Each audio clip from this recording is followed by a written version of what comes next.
오늘 보신 하나님의 말씀은 출애굽기 33장 13절 말씀입니다. 출애굽기 33장 13절 말씀. 우리 한 목소리로 봉독하겠습니다. 출애굽기 33장 13절 시작. 내가 참으로 주의 목전에 은총을 입어 싸우면 원하건대 주의 길을 내게 보이사 내게 주를 알리시고 나로 주의 목전에 은총을 입게 하시며 이 족속을 주의 백성으로 여기소서. 아멘. 질문 하나 해볼까요? 은혜는 하나님이 주시는 겁니까? 아니면 내가 받으려고 해야 받는 겁니까? 은혜는 하나님이 주셔야 되는 건가요? 받으려고 해야 은혜를 받는 건가요? 첫 번째, 한번 하나님이 주셔야 받는다. 내가 받으려고 해야 받는다. 안 드신 분도 있나요? 네, 두 번째. 둘 다입니다. 답은 둘 다예요. 성경은 이 두 가지를 모두 다 말해줍니다. 로마서 9장 15절 16절을 보면 모세에게 이르시되 내가 긍휼히 여길 자를 긍휼히 여기고 불쌍히 여길 자를 불쌍히 여기리라 하셨으니 그런즉 원하는 자로 말미암음도 아니요 다름질하는 자로 말미암음도 아니요 오직 긍휼히 여기시는 하나님으로 말미암음이라. 하나님이 은혜를 베풀 자에게 주고 네가 다름질하거나 수고하여 얻는 것이 아니다 라고 말해주죠. 에베소서 2장 8절 9절 우리가 잘 아는 말씀이에요. 너희가 그 은혜를 인하여 믿음으로 말미암아 구원을 얻었나니 이것이 너희 행위에서 난 것이 아니요 하나님의 선물이라. 우리의 어떤 행위나 노력이 따라서 주는 것이 아니다. 전적인 하나님의 은혜임을 말해줍니다. 그러나 반면에 시편 81편 10절을 보면 내 입을 크게 열라 내가 채우리라 이렇게 말씀하시죠. 또 이사야 55장 1절 보시면 한번 읽을까요? 시작. 오라 오라 너희 모든 목마른 자들아 물로 나아오라. 돈 없는 자도 오라. 너희는 와서 사 먹되 돈 없이 값 없이 와서 포도주와 젖을 사라. 사라. 네가 와서 그걸 구하고 사라 그렇게 말하죠. 마태복음 7장 7절에 구하라 너희에게 주실 것이요 찾으라 그리하면 찾아낼 것이요 문을 두드리라 그리하면 열릴 것이라. 그러니까 적극적으로 찾고 두드리고 구하고 돈을 주고 사고 은혜를 하나님 앞에 요구하고 이러라고 말하죠. 그러니까 이것을 보면 은혜는 수동성과 능동성이 있는 거예요. 수동적으로 주시는 게 있고 우리가 능동적으로 받아내야 되는 게 있는 거예요. 이 두 가지가 성경에서 모두 말하고 있는 거예요. 그럼 어떤 경우에 은혜를 수동적으로 받는 거고 또 어떤 경우에는 은혜를 우리가 적극적으로 능동적으로 취해야 되는가? 자, 수동적인 은혜는 구원의 은혜입니다. 구원은 하나님의 전적인 주권 가운데 이루어지는 것이에요. 그래서 행위에서 난 것이 아니다 이렇게 말하고 있죠. 그래서 구원에는 조건이 없고 자격이 없습니다. 우리가 무엇을 조건을 갖춰서 이렇게 잘했으니까 구원해 주세요 라고 할 수 있는 게 아니죠. 교리대학 하신 분들 우리가 무조건적 선택 배우셨죠? 칼빈의 5대 강령 다 기억나시죠? 안 나도 됩니다. 안 나니까 제가 있는 거예요. 여러분이 그거 한 번 배워갖고 줄줄 하고 있으면 제가 뭘 가르치고 먹고 삽니까? 여러분들이 자꾸 까먹어줘야 이것도 재교육을 해야 되는구나 그러면서 하는 거지. 저도 돌에 새기는 심정으로 하고 있으니까 나만 모르나 그럴 필요 없습니다. 첫째, 전적 타락. 그리고 두 번째, 무조건적인 선택. 조건 없이 선택하신다. 세 번째, 뭐예요? 제한적인 속죄. 네 번째, 불가항력적 은총. 다섯 번째, 성도의 견인이라고 했습니다. 그러니까 이 조건 없는 선택, 하나님이 우리를 선택하신 것 자체가 우리의 행위가 개입될 여지가 없다는 거죠. 우리를 부르는 것 자체가 하나님의 전적인 은혜인 겁니다. 만세전에 계획하신 하나님의 작정에 따라 우리를 구원하시기로 하셔서 우리의 조건이나 우리의 행위에 따르지 않고 우리를 구원하시는 것, 이거 전적인 수동적입니다. 수동태예요. 그러나 구원받은 이후의 성도들은 이렇게 수동적인 은혜만을 받아 살아가는 게 아니에요. 구원받은 성도들은 새 생명이 심겨진 것이고 영혼이 살아난 상태에 있는 겁니다. 아기가 엄마 뱃속에 있을 때는 자신의 필요를 말하지 못하죠. 그래서 엄마가 좋은 음식을 알아서 먹어줘야 돼요. 아이는 그냥 탯줄에 연결되어 있고 엄마가 카페인 안 먹어야 되고 몸에 좋은 거 보고 먹고 마시고 해야 아이가 그냥 그것을 공급받을 뿐이죠. 엄마 나 뭐 줘, 해줘, 나 이거 먹고 싶어, 의지가 없습니다. 그러나 아이가 태어난 이후에는 자신의 상태를 표현할 수 있죠. 배고프면 울고 똥오줌 싸면 찝찝하다고 기저귀 갈아달라고 울죠. 그리고 아이가 크면 자신의 요구가 생기기 시작합니다. 자신의 의지를 울음이 아닌 말로 표현할 수 있게 되는 거죠.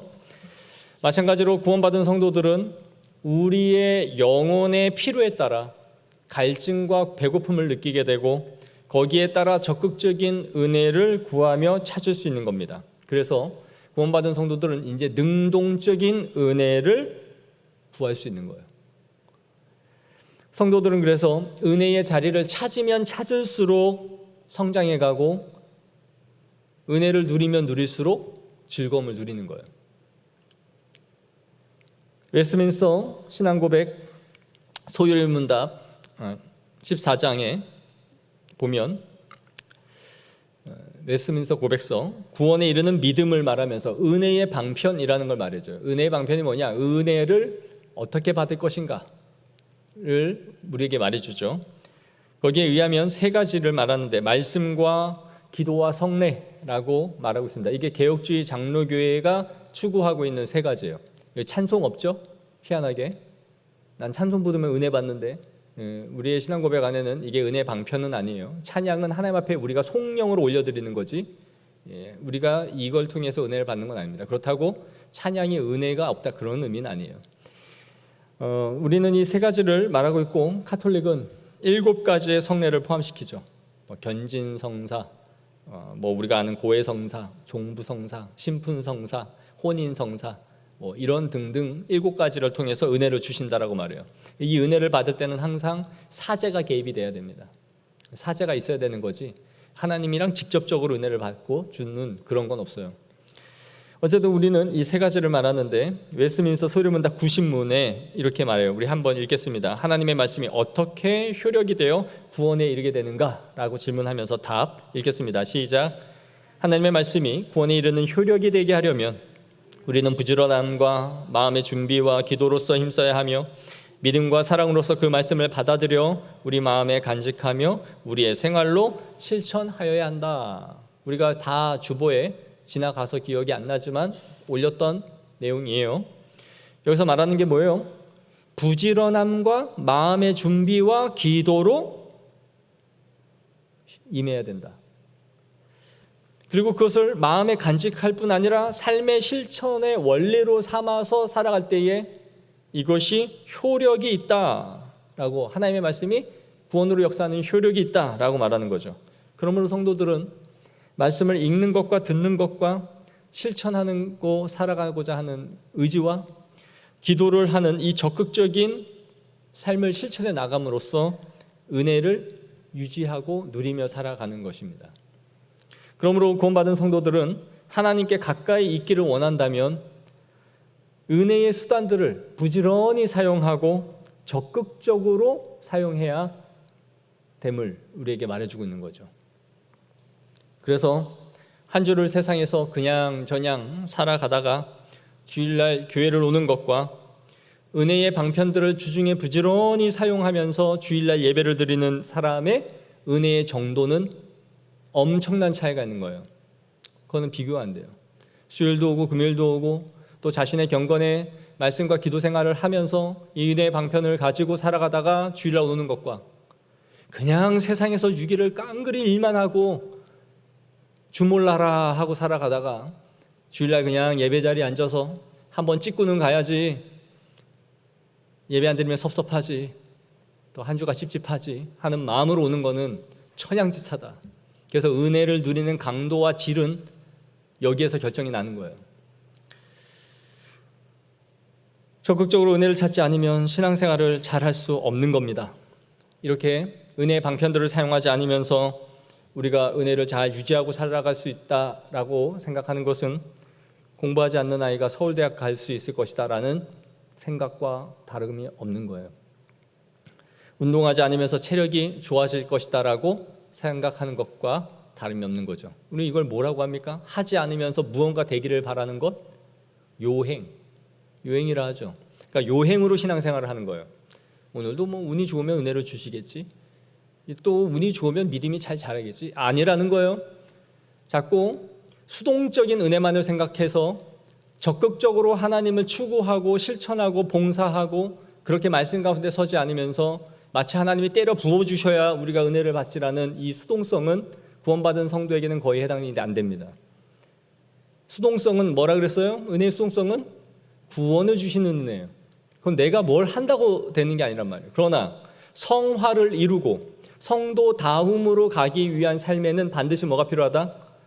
은혜의 적극성과 능동성이 여기서 발휘가 돼야 되는 거예요. 그럼에도 우리가 여기서 주의해야 되는 것은 은혜가 조건처럼 붙여진 말씀이 나온다 할지라도 이 은혜가 인간의 의지와 관계된 것을 인간의 의지에 의해서 이루어지는 것이다라고 생각해서는 안 돼요. 다시 말해서 우리가 능동적으로 은혜를 찾고 구하는 것이라 할지라도 이 의지가 나의 것에서 나온다라고 생각해서는 안 된다라는 거죠. 빌립보서 3장 12절에 내가 이미 얻었다 함도 아니요 온전히 이루었다 함도 아니라 오직 내가 그리스도 예수께 잡힌 바 된 그것을 잡으려고 달려가노라. 굉장한 바울의 의지의 표현이죠. 내가 주를 향해 그렇게 달려간다, 그 사명을 향해 걸어간다, 이렇게 말하고 있어요. 그런데 이 적극적으로 실천해 나가는 그 모든 것에 힘을 주는 분은 하나님이시죠. 내게 능력 주시는 자 안에서 내가 모든 것을 한다. 그러니까 우리의 의지를 발현하라라고 말하는 말씀이라 할지라도 그 의지는 하나님으로부터 오는 의지인 거예요. 은혜를 통해 의지를 주셨기 때문에 그 의지를 가지고 행동하라라는 촉구입니다. 왜요? 그 의지의 힘이 뭐예요? 성령이죠. 성령이 너희 안에 있기 때문에 그 성령의 능력과 힘을 가지고 전진해 나가라는 거예요. 이 바울도 그걸 갖고 말하는 거예요. 내게 능력 주신 자 안에서 내가 모든 것을 한다. 내가 이제 예수 믿으니까 의지를 가지고 이제 주님을 향해 힘차게 달려가노라, 그게 아니라 모든 의지를 동반하는 은혜의 능동성을 말한다 할지라도 그 의지는 하나님으로부터 주시는 의지인 거죠. 그래서 성도들은 은혜를 통해 하나님을 알게 되고 하나님을 알게 되면 은혜를 받고자 하는 의지와 열망이 생기는 거예요. 그리고 하나님은 그 의지와 열망 위에 또 은혜를 부어주시죠. 그렇게 은혜와 의지의 열망을 가지고 하나님 앞에 능동적으로 구하면 하나님께서 더 큰 은혜를 부어주세요. 그리고 그는 그 힘을 가지고 거룩한 삶으로, 봉사로, 섬김으로 실천해 나가요. 이게 뭐냐면 은혜의 선순환이에요. 은혜를 받은 사람은 그 은혜의 힘을 가지고 하나님 앞에 나아가고, 그리고 하나님은 그렇게 능동적으로 하나님의 은혜를 구하면 거기에 은혜를 더 부으시고, 그는 그 힘을 받아서 다시 더 큰 헌신과 사랑으로 하나님 앞에 더 나아가고, 그렇게 나아가면 하나님은 또 더 큰 은혜를 주셔서 성령의 힘으로 그 일을 하게 하고, 이게 점점 배가가 되는 거예요. 그래서 처음에는 작은 사이클을 그렸다가 그 후에는 더 큰 사이클을 그리면서 계속 은혜의 선순환이 원심력이 붙고 더 크게 사역을 해나가는 거예요. 이게 은혜의 선순환의 사이클이 생기는 거죠. 오늘 모세의 말을 33절에 보시면 주의 목전에 은총을 입었사오며 라고 말해요. 원하건대 그렇다면 원하건대 주의 길을 내게 보이사 알려달라는 겁니다. 그 앞에 12절에 보시면 주께서 전에 말씀하시기를 나는 이름으로도 너를 알고 너는 내 앞에 은총을 입었다 하였사온즉 이라고 말해요. 모세는 사실 이미 은혜를 받은 사람이죠. 그리고 그 은혜가 무엇을 했기 때문에 받은 게 아니었습니다. 그는 미디안 광야에서 떨기나무에서 부르시는 하나님을 일방적으로 만났습니다. 뭐 한 거 없습니다. 그냥 40년 동안 미디안 광야에서 헤매고 있을 때 오라고 신기해서 그냥 갔더니 만나 주신 거죠. 은혜를 입은 겁니다. 33장 19절을 보십시오. 나는 은혜 베풀 자에게 은혜를 베풀고 긍휼히 여길 자에게 긍휼을 베푸느니라. 하나님이 이렇게 말씀하셨어요. 그러니 하나님은 모세를 은혜를 베풀 자로, 긍휼히 여길 자로 삼으셨다는 얘기예요. 그래서 너를 알고 너도 내 앞에 은총을 입었다 하였사온즉 내가 네 이름을 알고 있다.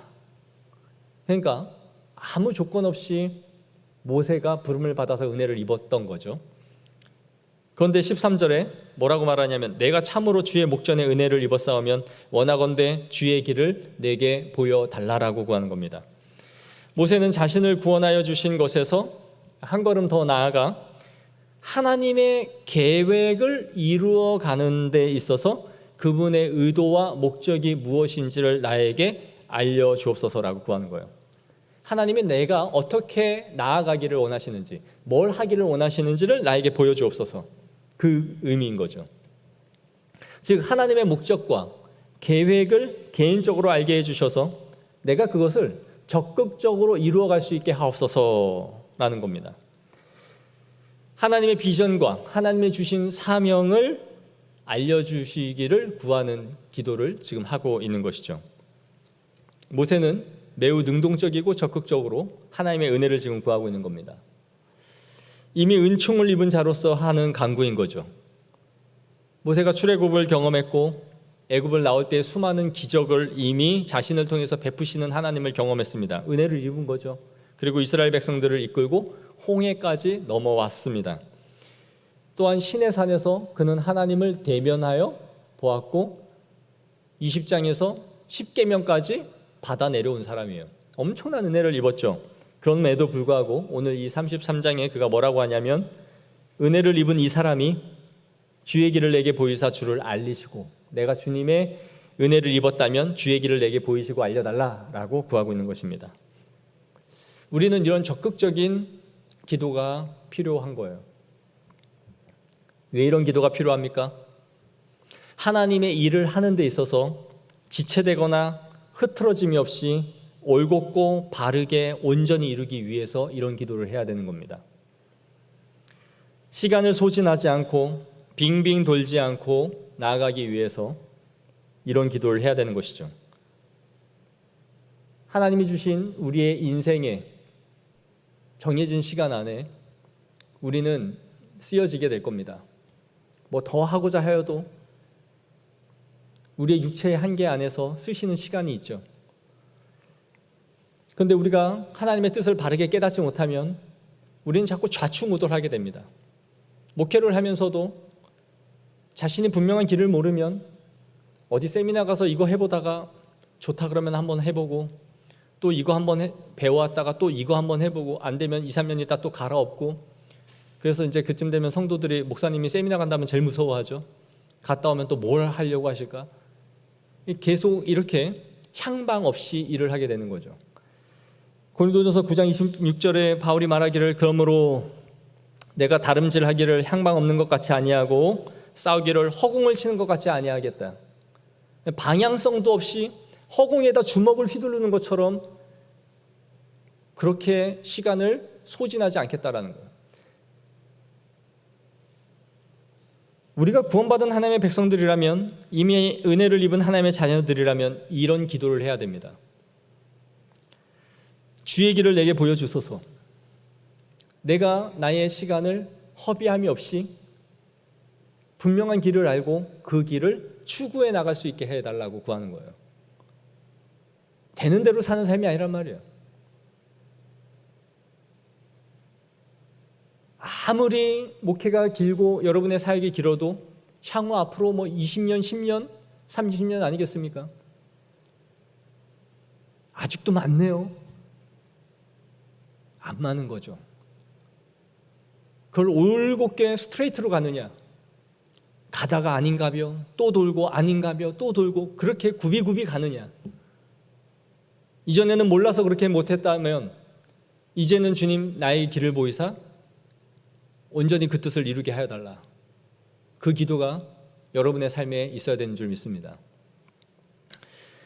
그래서 우리는 이런 기도를 할 때마다 하나님의 나라와 교회를 위해 무엇을 내가 해야 하는지를 알게 하여 주시고 적극적으로 그 안에 동참해 나가게 하여 달라고 구해야 되는 것입니다. 이것이 적극적이고 능동적인 은혜를 구하는 성도의 기도인 것이죠. 그래서 성도들은 이런 기도를 할 때마다 교회의 필요를 느끼게 되죠. 주님이 교회를 통해 일하신다는 것을 알게 되고 그 안에 동참하게 하심으로 하나님의 일하시는 그 안에 내가 있는 유익을 누리기를 원하게 되는 겁니다. 하나님의 교회를 통해 일하시는구나. 내가 이 거룩한 하나님의 역사와 물줄기 안으로 들어가야겠다. 그리고 그 은혜를 누리며 살아가야겠다. 우리는 주의 길을 내게 보여달라는 기도 할 것이다 생각합니다. 그러나 이 기도는 지극히 개인적인 차원으로 사용하죠. 하나님, 이 사업을 하면 좋을까요? 저 사업을 하면 좋을까요? 이 직장을 가면 좋을까요? 저 학교를 가면 좋을까요? 학교나 직업이나 진로를 선택할 때마다 주의 길을 내게 보이사라고 할 겁니다. 물론 이러한 기도와 이게 아무 상관이 없는 건 아닐 겁니다. 하지만 모세는 주의 길을 알려주시면 내가 적극적으로 흐트러짐이 없이 올곧게 그 일을 감당하고자 이 기도를 하고 있는 거예요. 뭘 해야 돈을 더 벌까? 뭘 해야 유망이 있고 뭘 해야 가능성이 있고 이 시대에 뭘 해야 앞서갈 수 있는가? 그런 차원은 아닌 거예요. 우리가 하나님 앞에 주의 길을 내게 보이사 할 때에는 그 일과 하나님의 일이 결합되어져서 지체됨이 없이 주님의 나라를 위해서 쓰임받고자 하는 기도일 때에 그것이 주의 길을 내게 보이사라는 기도가 되는 겁니다. 주님께서 나에게 가르쳐만 주신다면, 여러분, 우리가 순종하고자 하는 마음이 있으면 이런 마음 들지 않습니까? 내가 몰라서 못하지, 하나님이 정말 가르쳐 주기만 하신다면 거친 산이라도 나는 괜찮고 거친 들이라도 나는 괜찮습니다. 주님께서 가라 하시는 그걸만 확신하다면 내가 가겠나이다. 그러니 주의 길을 내게 보이소서. 그 기도란 말이에요. 보여주시면 합당하고 또 이짝저짝 교회도 좋고 저도 좋고 그런 기도가 아니란 말이에요. 저희 아버지가 목회에 사명이 있다라고 했을 때 목회 안 한다고 했습니다. 장로 돼서 교회 잘 섬기겠다고, 물질의 축복 많이 받아서 교회 잘 섬기면 되지 않겠냐고.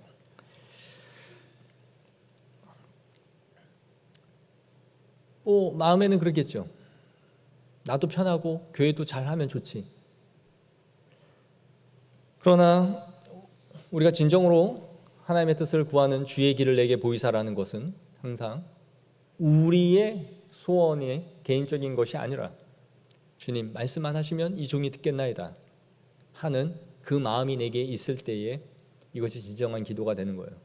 주의 길을 내게 보이셔서 주님의 계획과 길을 알려주시면 내가 그 일을 적극적으로 동참해 가겠나이다.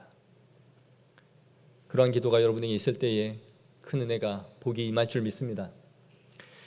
다음으로 구하는 것은 내게 주를 알려달라는 것이죠.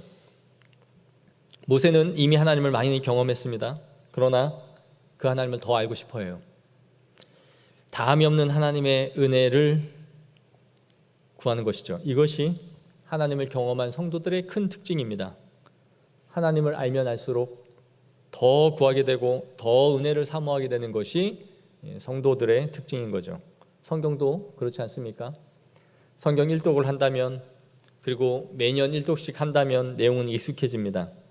하지만 그 의미는 캐도 새롭습니다.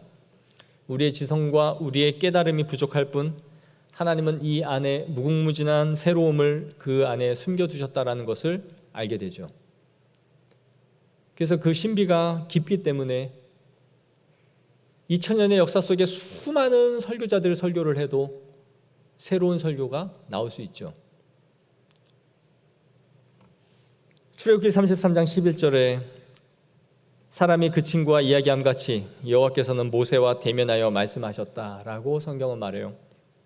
민수기 12장 8절에 그와는 내가 대면하여 명백히 말하고 은밀한 말로 아니했다라고 말씀합니다. 하나님과 모세가 얼마나 친밀함을 누렸는지를 말씀해 주는 거죠. 사랑하는 성도 여러분, 은혜를 받는 데 있어서 이만하면 됐다, 이런 생각은 독입니다. 이만하면 됐다, 이만큼 배우고 알았으면 됐다. 그런 생각을 버리십시오. 적당히 이만한 은혜는 없습니다. 적극적으로 더 큰 은혜를 사모하십시오. 적극적으로 하나님 앞에 이전보다 더 새롭고 더 많은 내 생애에 가장 큰 은혜를 내려주옵소서. 어제보다 오늘이, 오늘보다 그 다음이 하나님을 아는 지식으로 부유해지게 하여 달라고 구하기를 원합니다. 그리고 은혜 방편 안으로 들어가십시오. 마지막으로 모세는 이 족속을 주의 백성으로 여기소서라고 구해요.